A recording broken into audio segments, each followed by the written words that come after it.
This podcast is brought to you by Most Valuable Podcasts, saving your day from boredom with the best podcasting entertainment.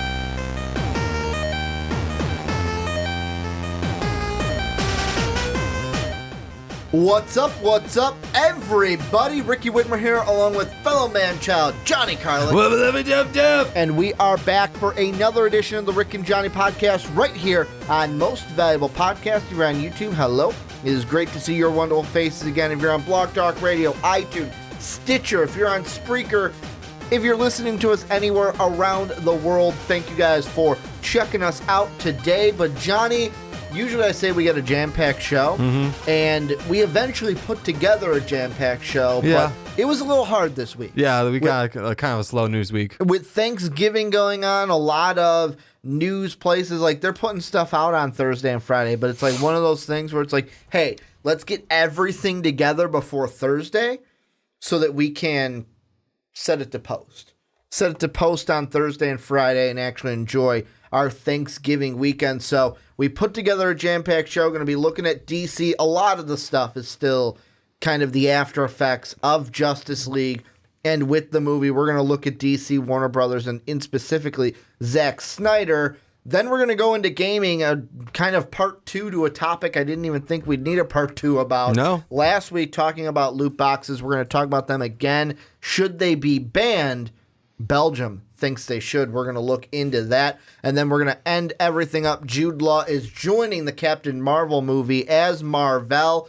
We're going to look to see what kind of a Mar-Vell we will get in the Captain Mar-Vell movie. But let's jump right into it, Johnny. And the question I want to propose to start the podcast and kind of to set this up, this was one that I thought about this week. I was just thinking about the DC movies and listening to podcasts about Justice League, and I kind of had a thought process go through my head. In this topic, I came up with the question of, should Warner Brothers and or DC get rid of Zack Synder?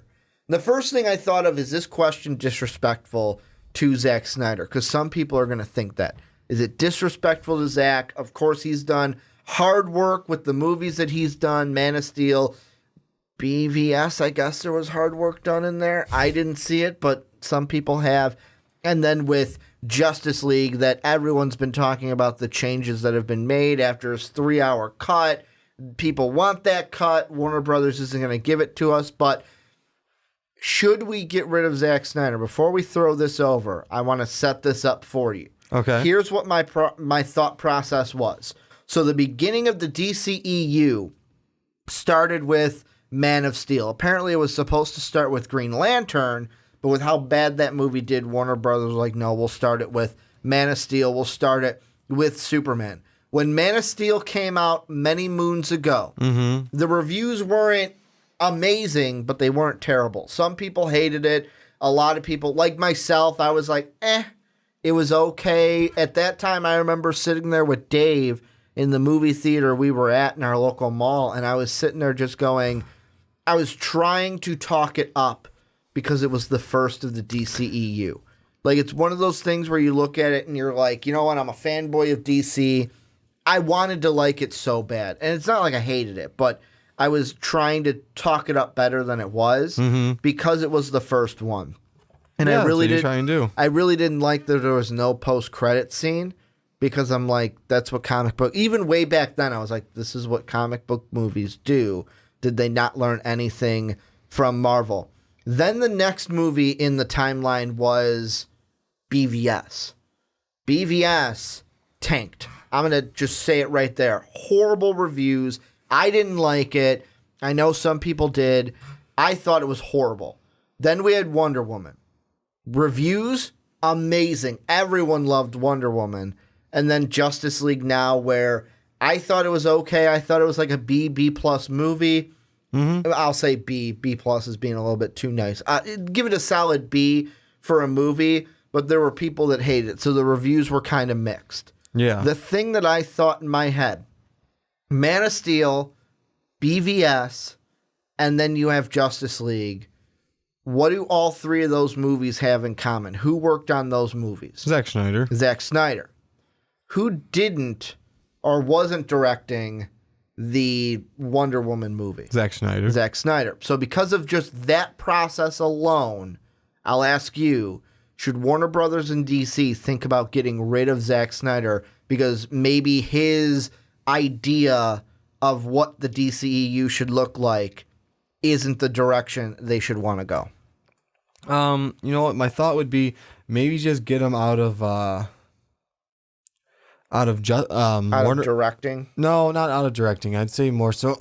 Sorry, get him out of the DC part of it. That was weird. Because I mean, there's some movies he's done a decent job on. 300 was great. I liked Dawn of the Dead. I'm looking at like stuff he's directed right now and stuff he's been part of. There's a lot of movies. 300 Rise of an Empire wasn't great, but it wasn't bad. Sucker Punch I liked. Some people may not. I don't know. But I mean, there's movies he's done well. He's part of the Planet of the Apes movies. Yeah. And those are really good. At least I thought so. I haven't seen the third one yet, but I've seen the first two, and I thought they were really good. So, you know what? I mean, let's maybe just take him out of DC, let him do his other films, the ones that need his tonality. And really, like, it's more so, I think a lot of it to me is, except for BVS, like, he was part of Man of Steel. Well, that didn't have the right tonality for me to be a Man of Steel movie. BVS was just not a great movie for a multitude of reasons. I think we actually talked about that before, haven't we? Yeah. On multiple podcasts. And like you said, Justice League was not a fantastic movie. It was a good movie. I wouldn't say it was out of the ballpark, but it was a good movie. Well, and that's the thing where I know that a lot of people are either on one side or the other. With like in Justice League, part of me was like, you know what? Maybe I give you not a pass for Justice League, but I don't really put it against you only because you had to step away from it. And the product that we got wasn't your 3-hour product. Yeah. So, I mean, the Joss Whedon coming in and the studio really tinkering at that point. The big problem in all of this, and like you brought up movies like 300, another one that is actually a DC property, Watchmen. Yeah. However, Watchmen, for the Zack Snyder, and I'm liking the word that you used, his tonality. Yeah. It fits. You can have that darker tonality because of the characters that you're dealing with within that. Like, just reading the graphic novel for Watchmen, the comedian's a horrible fucking person. He is. He is a god-awful person. Thank you, Jeffrey D. Morgan, for portraying that. For portraying that rightly, but I can't remember. I think it's in the... But you're right. He is an absolutely awful person. Well, I think it's in the graphic... It's been a while. It's been... Let's see. Watchmen came out in 2009. So that's when I read the graphic novel. So it's been almost 10 years since I've read it. I have to reread it. Yeah. But if I'm not mistaken... There's a scene in there where, not Jeffrey Dean Morgan, but where the comedian is kind of a little rapey. And that's the kind of character that he portrays. That type of a scene, like, and whatever because with Watchmen, what you're dealing with is virtually the doomsday clock. Yeah. So it's the end of the world. And plus, like, how greedy you can get with the Rorschach side of things. Oh, man, Rorschach. Like, that is exactly, like, that fits. Yeah. Sucker Punch, I didn't see it, but I remember from the trailers, looked like it fit in that one. 300, like you said, you can go with that dark tonality because virtually the story of 300 is about killing. Yeah. And it is about war. So you can do that. But when you look at superheroes, mainly Superman, because each one of these movies have been Superman. Superman is not dark. No. He is not a brooding force. He is supposed to be the best way I've described or had Superman described to me was he's supposed to be a Boy Scout. He is your stereotypical That's what I've been spoon-fed all these years with Boy Superman. Scout, where he likes truth, he likes like the original was he's for truth, justice, and the American way. Yeah. That's how it was in like the 50s. Originally it was just truth and justice, and then they added in the American way, which part of me as a kid I was like, he's from Krypton, but he's for the American way? Is it because he landed in Kansas? Is that why? He was raised by Americans, blah, blah, blah, blah. But that's truth, justice, the American way is Superman. And he tried to make him too dark. And that's why, and when I said directing, like get him out of directing. I didn't mean totally. Yeah. I just meant for I'm talking just for DC. Maybe not That's Warner the scope Brothers, I'm because looking at. Warner Brothers is a bigger entity than DC. DC's like the little entity inside there. I say And get so- him out of the DC part of it. I for would sure. I would agree with you on that, because I mean, like I said, these other movies he's done, I liked them. I think they're good. It's just the DC ones, he's not giving them what they need, they deserve. Let's say he did what he did for Man of Steel. Yeah. But for Batman, that would have fit perfectly. It was dark. It was gritty. He was brooding, and I'm like, this isn't Batman. This is Superman. Why is he doing a Batman type thing? Yeah. I mean, the only thing with... I'm trying to think back to BVS, because the way I describe BVS to people, like in my mind, is like this past weekend I went to visit family in Michigan. Yeah. And my cousin, she brought up the 1, 2, and 3 trilogy of Star Wars. Yeah. And I was like, oh, those have all been, like, memory of that, except for 1, because I was such a kid and it's ingrained in here, no matter how hard I try, have all been deleted from my memory. Just delete it. I don't need to waste space up here for those movies. That's Okay, kind we'll rewatch them then. that's kind of how I feel about BVS, where it's like, besides the "Do you bleed" line and the Martha, just delete it from my memory, because I don't need to waste space up here with that horrible movie. That's just how I look at it. But I mean, I don't remember having a problem per se with how Batman looked and was portrayed in that. Yeah. Meaning he fit. It was Superman being like he was, Lex Luthor basically being the Joker. And I know this isn't a rag on BVS topic, but that's what it's kind of gone to here. But I feel like, looking at it, you've had 4 movies now. 3 of them have either had not so hot reviews or mixed reviews. Yeah. And the one that had raving reviews Didn't didn't touch. have Zack Snyder on it at all. Yeah. And that's not, and I want to make this clear, because I know people are going to say you're ragging on Zack Snyder. This is an attack at Zack Snyder. This is an attack at Zack Snyder. This is an attack of what he's done so far in the DCEU, or the DC movie universe so far, because all I want, Johnny, is good movies. Yeah. That's all I want. Yeah, well, here's the one thing. If we want to make a compromise on that, let him give his tone, like I said, the tonality, like you said, you like that. Let him have some input, and like not say this is how it's gonna happen, but say, hey, this is what I think could happen for some of the Batman stuff, because he knows about that gritty, dark tonality, and that would fit really well with Batman. Yeah. Otherwise, I mean, his directing so far, Man of Steel, I liked it as a movie altogether, but I didn't like the tonality of it. BVS was, we'll just say it was BVS. Yeah. Wonder Woman was fantastic, but he didn't touch that. And then we had Justice League. Justice League was a good movie, not a great movie, but a good movie.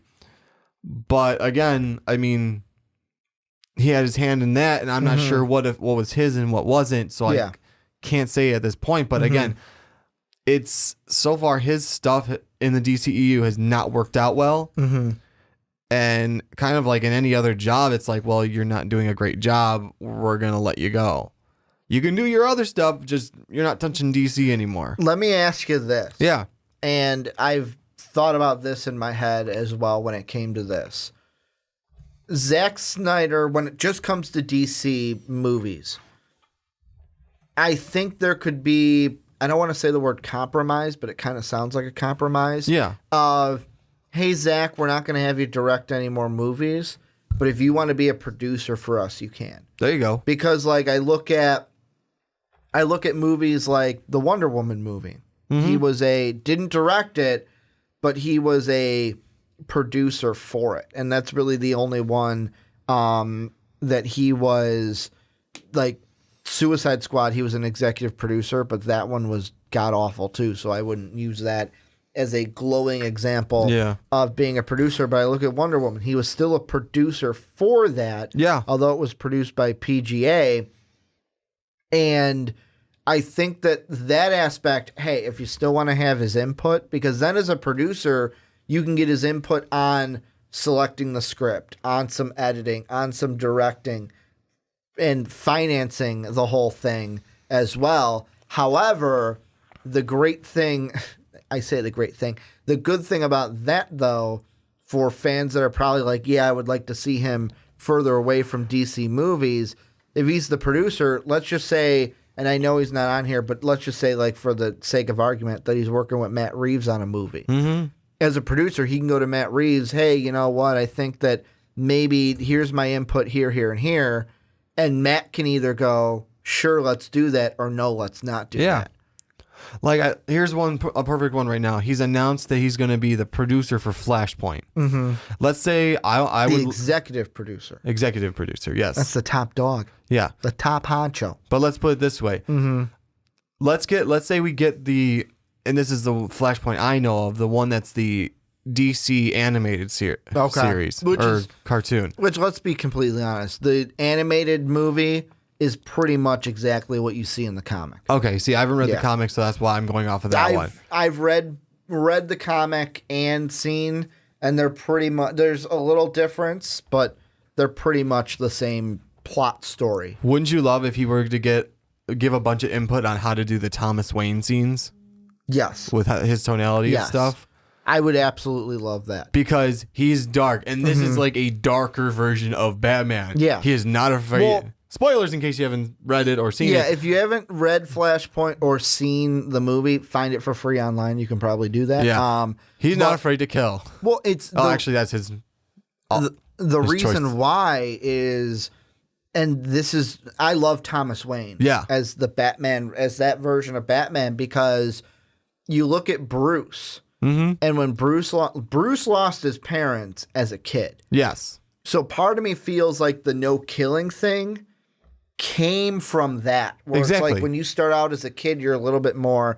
Although when your parents die, could you really say you're innocent at that point? You're still innocent. It's just you've been through a traumatic event now. Whereas if it's a father who lost a son, you're coming from a very different standpoint. I think you're being than a child. You're being fueled by a different form of rage. Yes.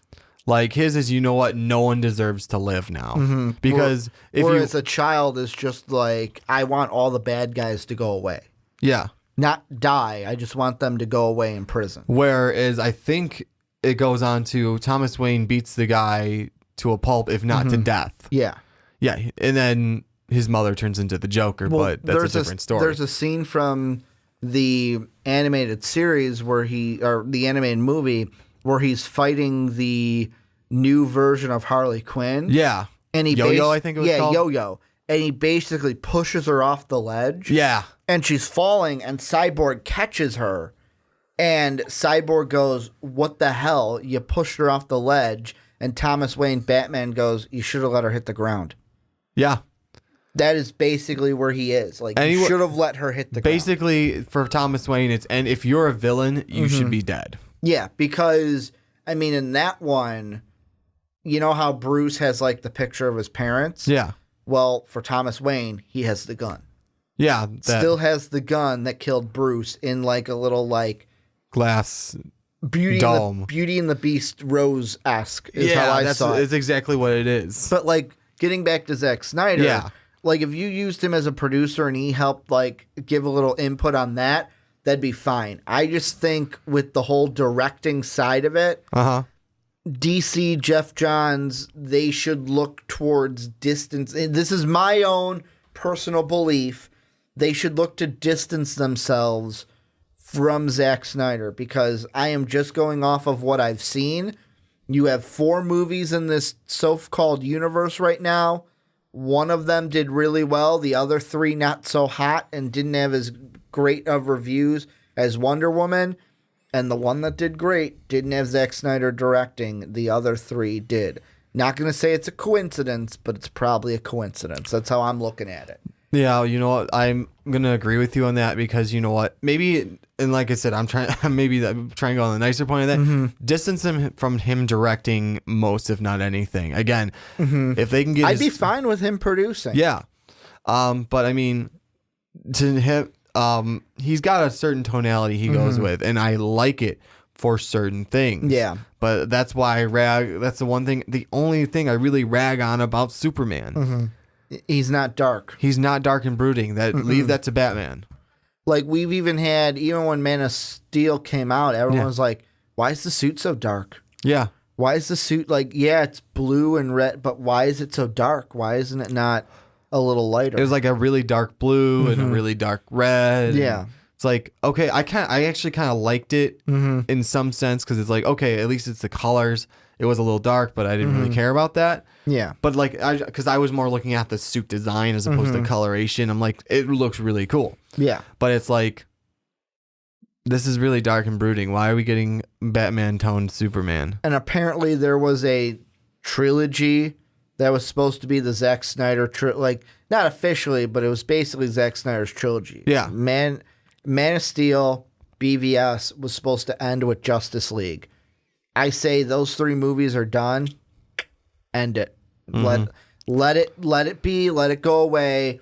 Go with this new version that you've already started with Wonder Woman and have tried to fix with Justice League to fit it. Because another problem that I had this in right at the end with Justice League was they were already filming and finishing up production by the time that BVS was coming out. Yeah. So they didn't know exactly what people thought of BVS until they were already done with Justice League, which was a problem because then they're like, shit, we got to change everything. But I want to turn the topic on to you guys now. I want you guys to let us know, what do you think?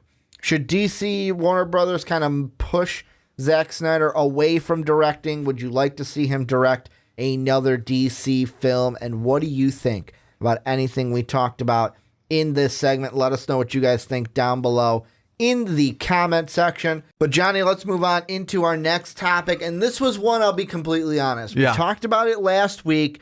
Didn't think we'd need an update to this anytime soon. But we got an update on. But we've got an update on loot boxes. If you want to hear part 1 of our discussion, right above Johnny's head. I'm not a fan of this. And really last week we talked really about Battlefront 2. Yes. Their whole loot box thing, and really how do we fix the whole loot boxes in general.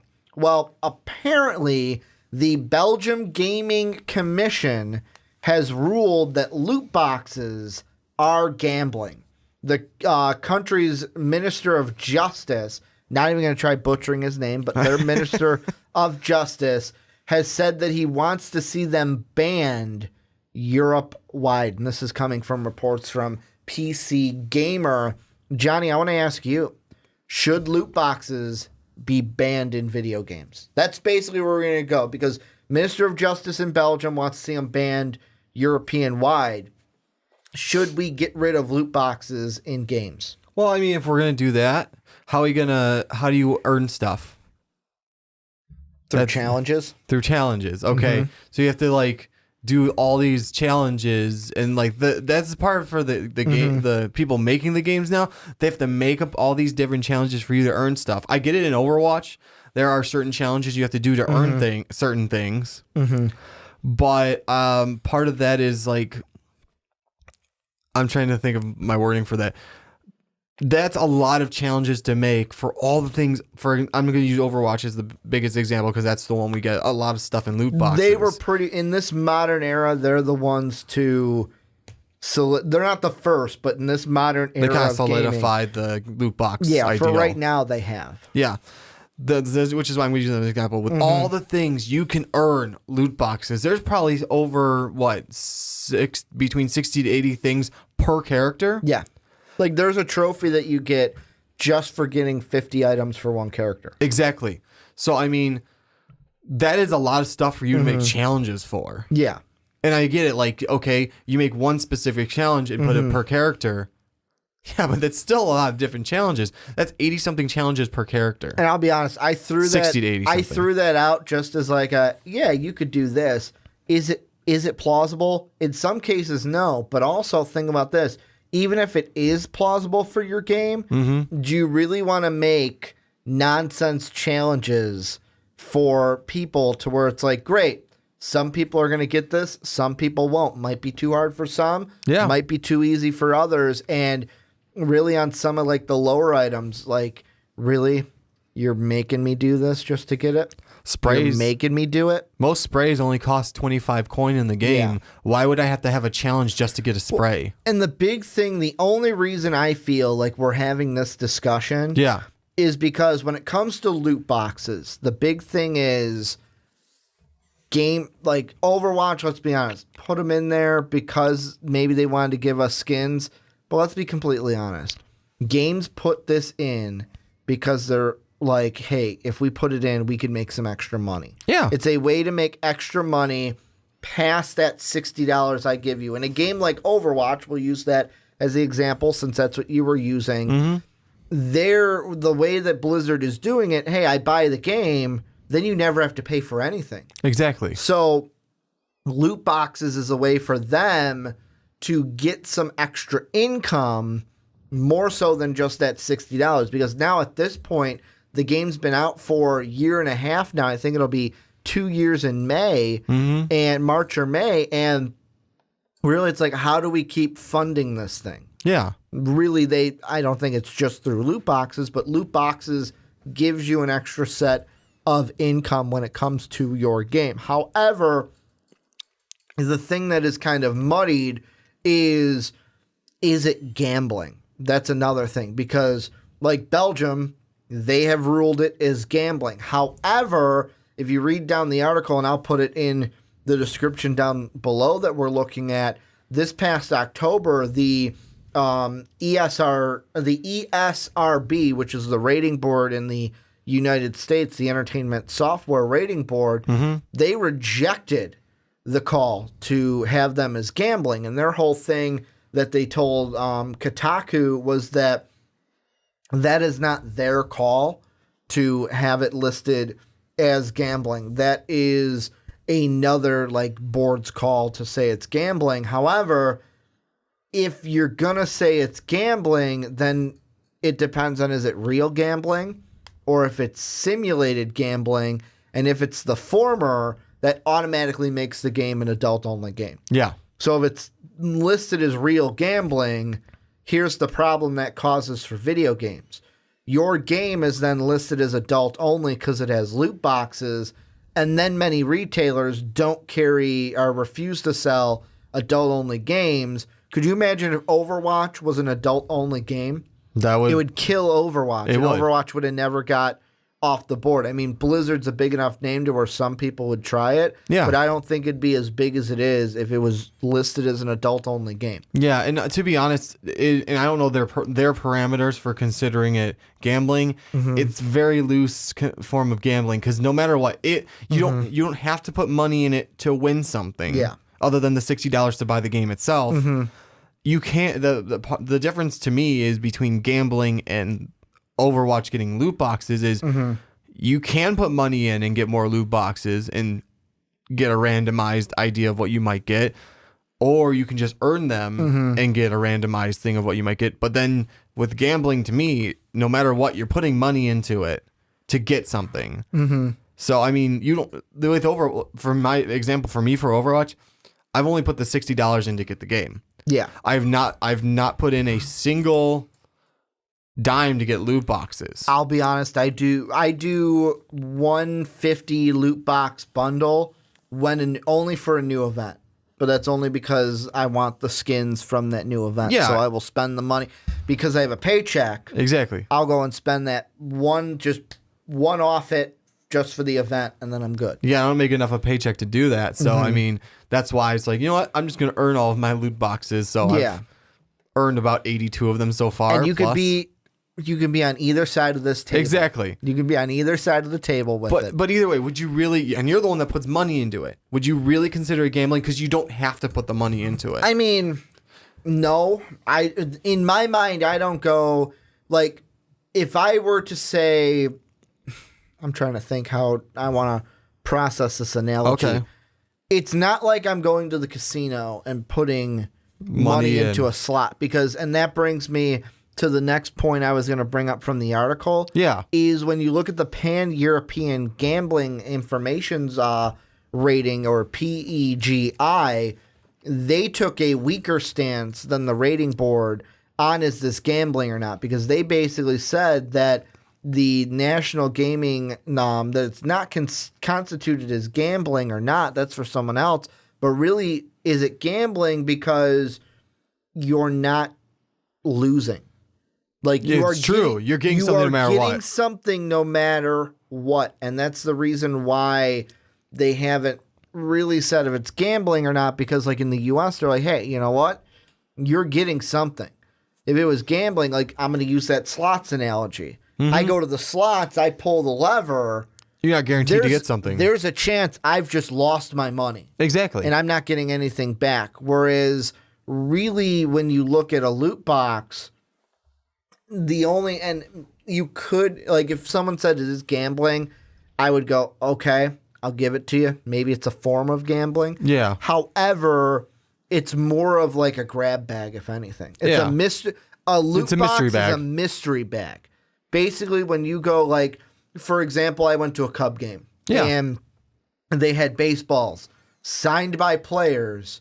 And, of course, with this, they were all the money, $20 a ball. All the money was going towards the victims of the tornado in Oklahoma at the time. That part aside, because money going to a good cause, people automatically see it as different. But when you look at the base value of that, I was giving them $20, picking a baseball. Did I know whose signature was on it? No. No. And let's be honest, I bought 5 of them. Me and my ex-girlfriend at the time bought 5 of them. 2 of them we got Anthony Rizzo. 2 of them we got what's his name? Ryan Sweeney, I think, at the time. Okay. And then Ernie Banks, which, screw her, she stole my Ernie Banks baseball. I'm still not letting that go. But look at that. 2 Anthony Rizzos and 2 Sweeneys. So I got doubled up twice. Yeah. Was I mad? No. I got a signed baseball by Anthony Rizzo. I don't care if I got 2 of them.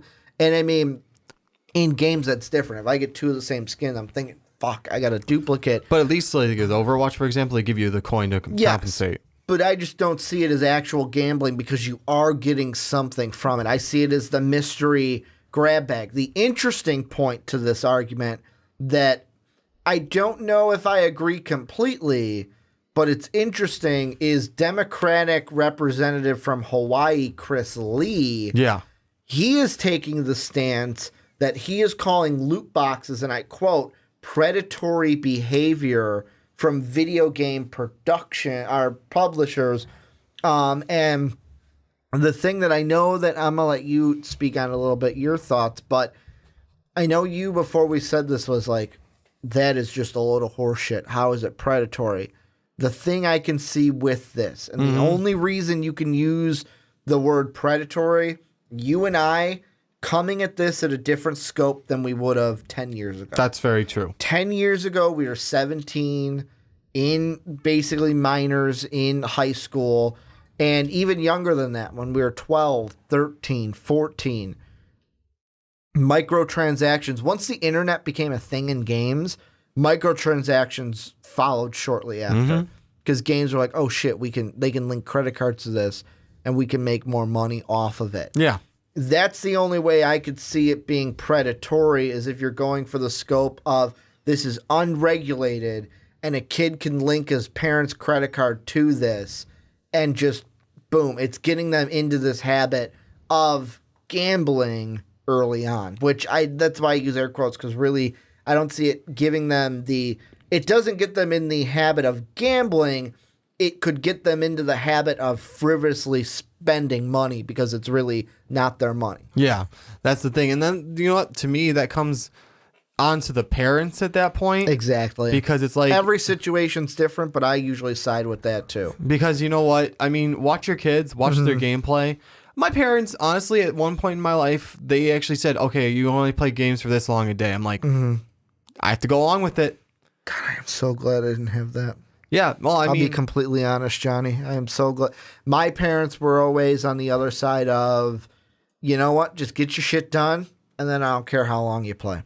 Get your homework done, get your shit done, and then you can play. They just didn't want me sitting in front of that screen for that long. They made me go outside, which is kind of weird. When I broke my leg, that rule still implied for the beginning of it, and then I kind of convinced them, like, I've got nothing else to do. Yeah, let me play these video games. That's when the rule broke. But it's like before that, it was always okay, you can play for this long of a day, or if it's like raining, they let it slide. But it's like most of the time, it's like, okay, go outside.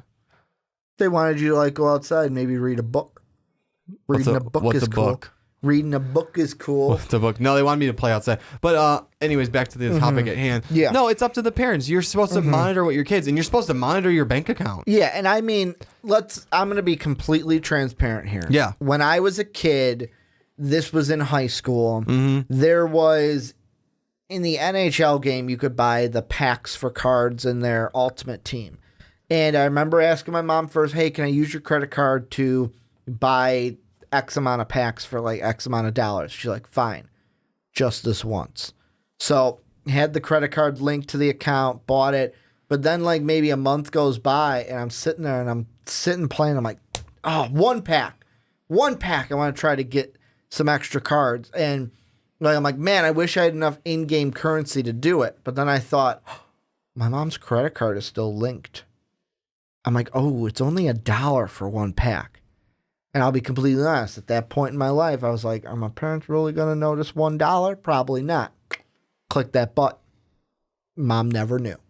Never knew. However, not all kids are like me. No. Some kids might be like, hey, maybe I can get away with just spending hundreds of dollars.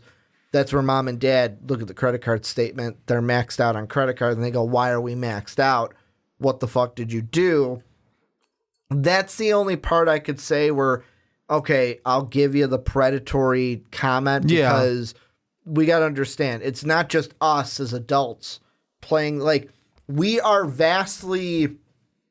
our generation is changing things because when we were kids, like, my dad played video games when he was younger, but it was like, oh, I played the Atari, I played some NES, but really my dad wasn't, like, the word gamer was not used back then. Whereas now it really started when we were kids where people actually identified as I am a gamer.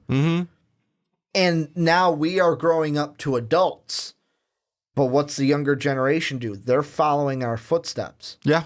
And of course, they're changing things also, adapting to what we have done. But we're getting to a point where the gamers are now starting to be old enough to, maybe we're thinking about kids, maybe we're having kids. So, I mean, everything changes. And I feel like if you grew up with gaming, you're going to be more aware of these loot boxes so that you don't let your kid get into frivolous spending, even though that I use very lightly just to kind of go along with your point, Mr. Chris Lee. However, the way I see this, and I mentioned this to you before we recorded, and I'll bring it up now.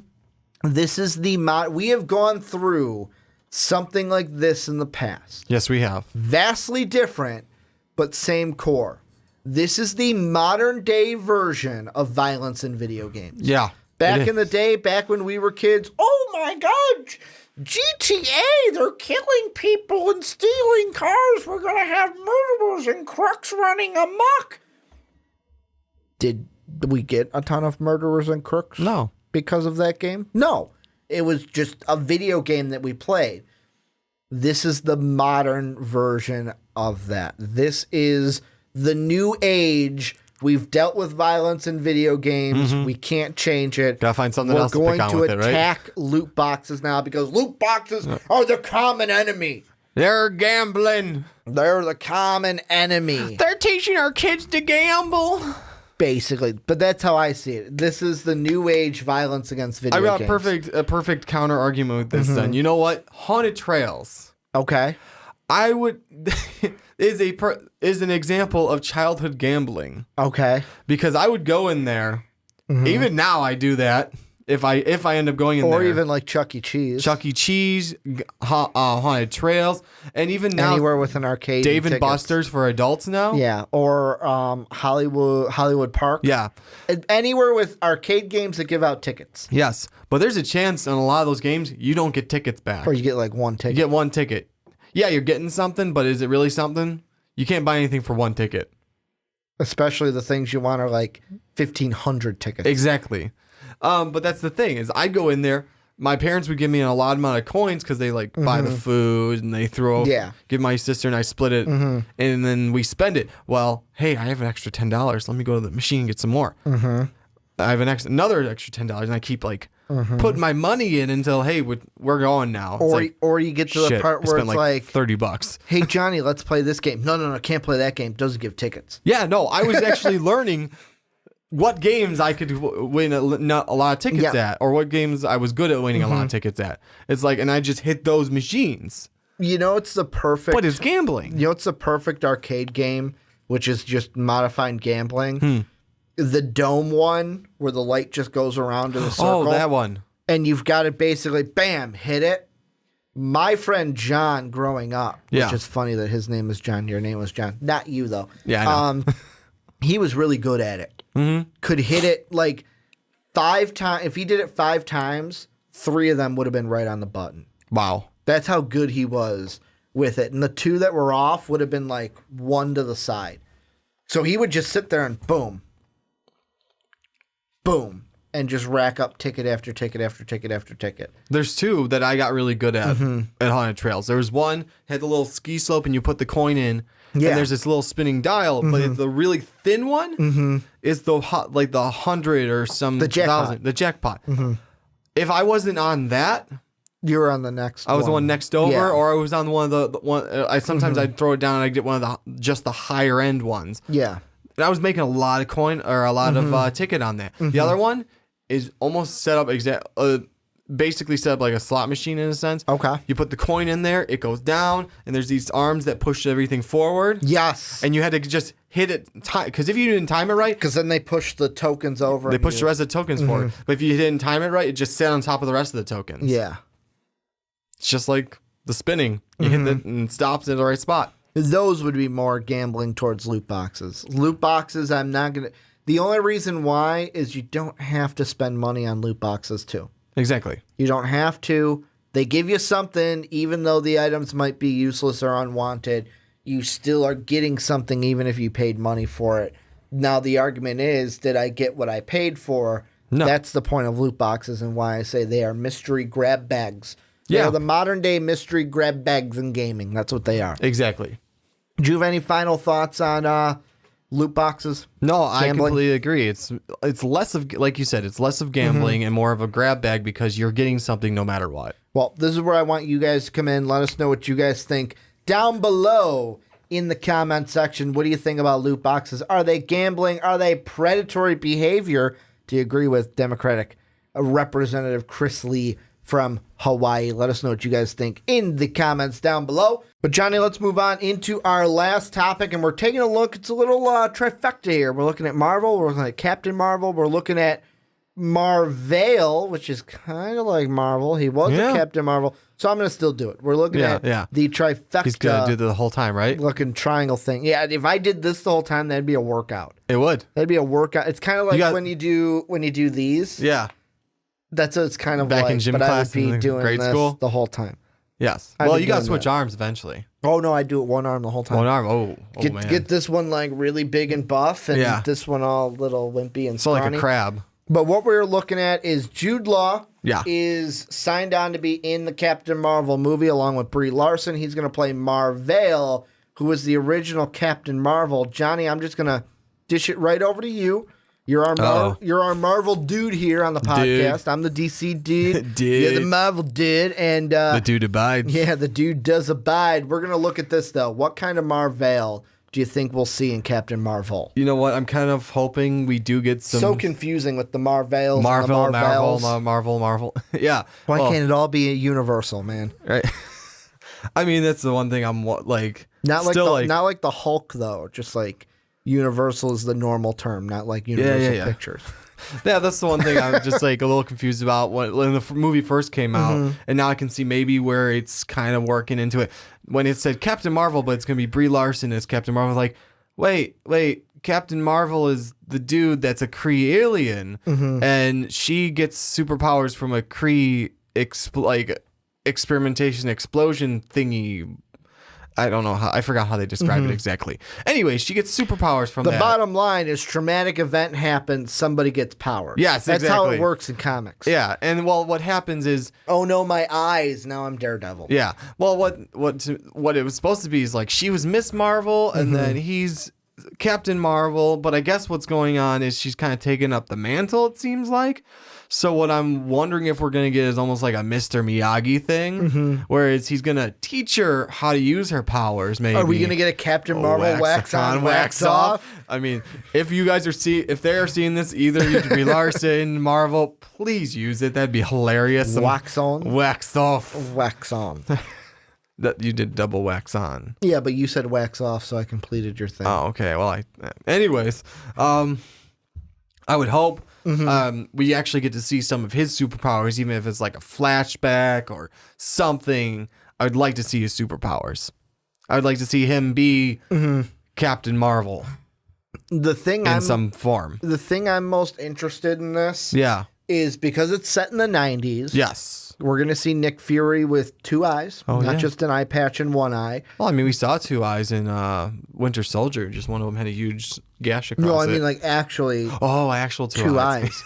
But the thing that I wonder and what I'm excited for in this movie is now that they're going to have Mar-Vell in it, or the original Captain Marvel, even if he is doing a Mr. Miyagi type thing with Brie Larson's Captain Marvel, will we ever get a interaction between him and a Kree?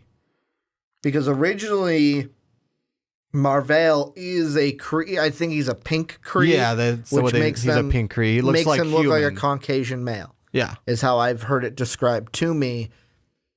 Are we going to get a kind of interaction between him and a Kree where it's like he maybe knows the leader of the Kree invasion or has dealt with them in the past because he was a Kree and originated from them?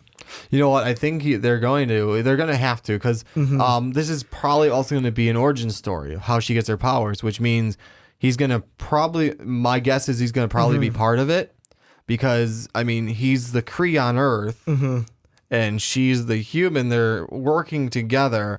Yeah. Some sort of Kree accidental explosion of their technology. She gets powers.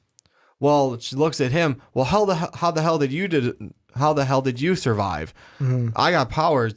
Well, because he's a Kree and he's got powers, he has super humanoid strength, super humanoid durability, humanoid speed, and this is all from the Wikipedia, by the way, just to be fair. Yeah.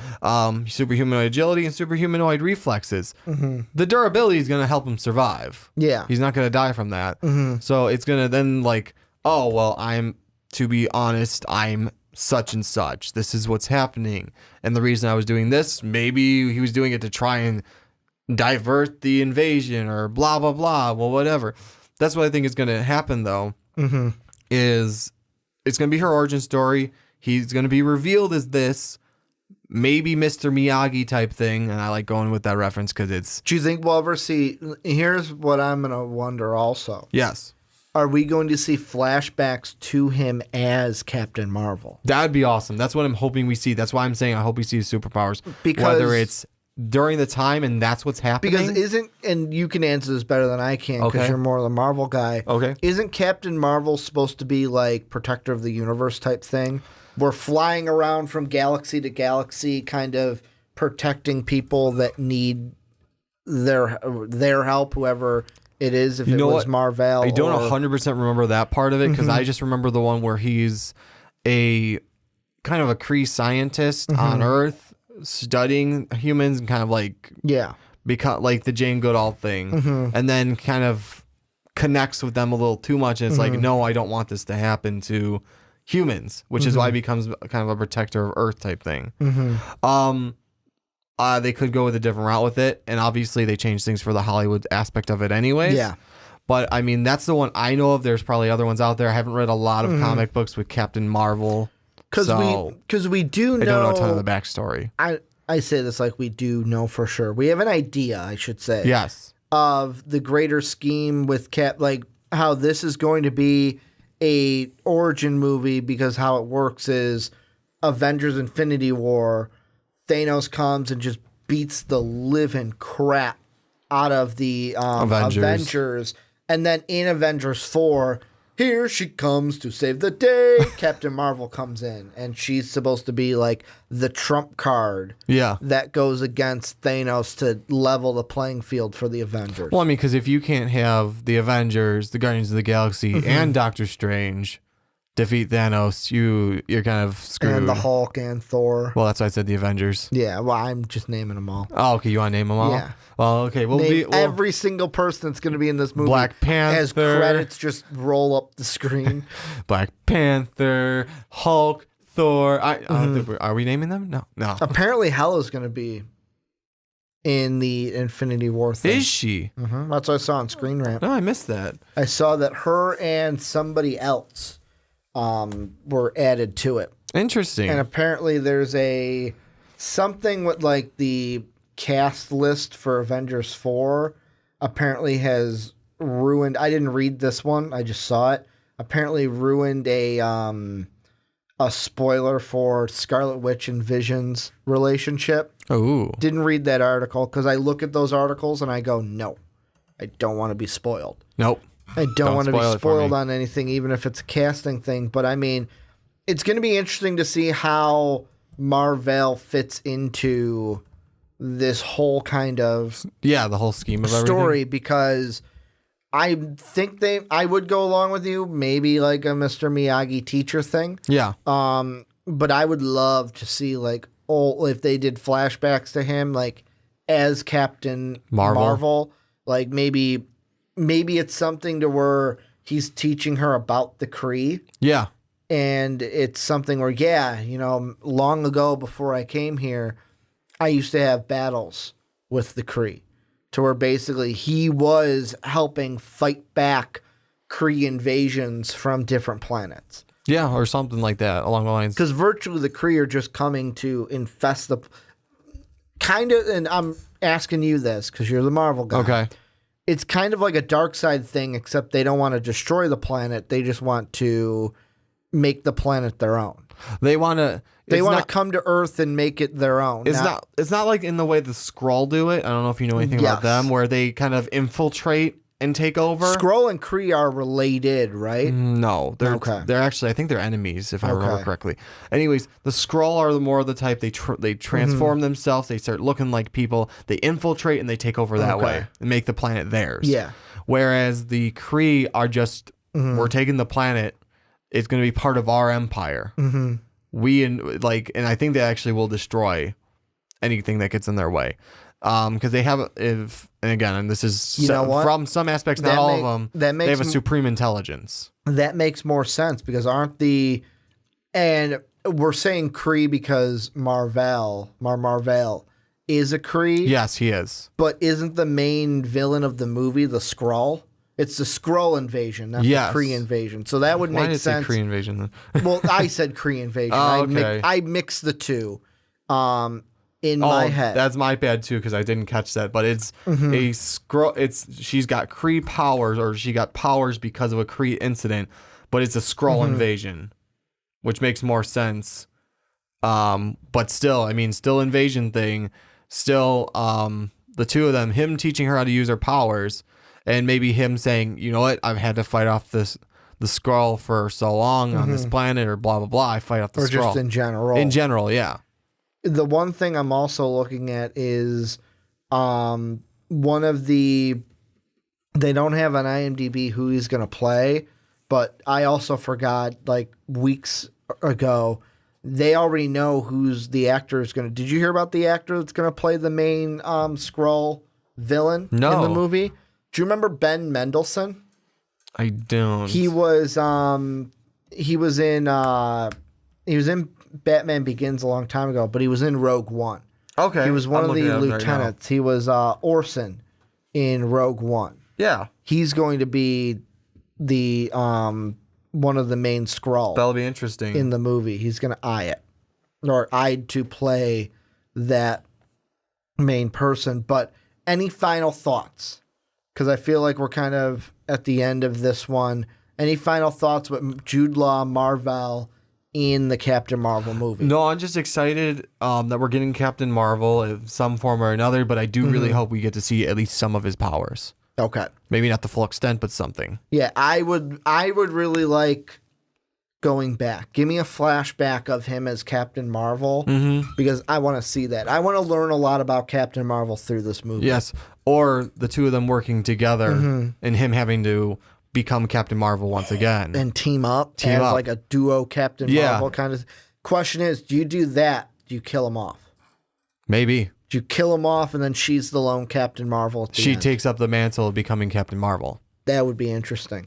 That would be really a complete interesting. circle of Captain Marvel origin story. Because it's the circle of life. Really, no, wrong. What? Right company, wrong movie. Right company, wrong movie. But this is where I want you guys to come in. Let us know what you guys think down below in the comment section. What do you think of Jude Law coming onto the Captain Marvel movie? What do you think of Mar-Vell being added to the Captain Marvel roster? Also, thank you guys for watching the Rick and Johnny podcast. If you're on iTunes, if you're on Stitcher, if you're on Spreaker, if you're on Blog Talk Radio, if you're listening anywhere around the world, thank you for listening to the full podcast. Last thing I forgot to do at the beginning, yes, a little bit of housekeeping here at the end. If you have not already, please check out patreon.com/Most Valuable Podcast. Help support the channel, and for as low as $10, you could be on a podcast with us talking about a segment. Well, not right here. It'd be like more right here because we got our phone here. That's true. They'd be on the phone. They'd be on the phone. Johnny. Oh, okay. They'd be on the phone. You'd call in. We'd talk about what you want to talk about. I'm just trying to give the realm hype of the of podcast. they'd be here.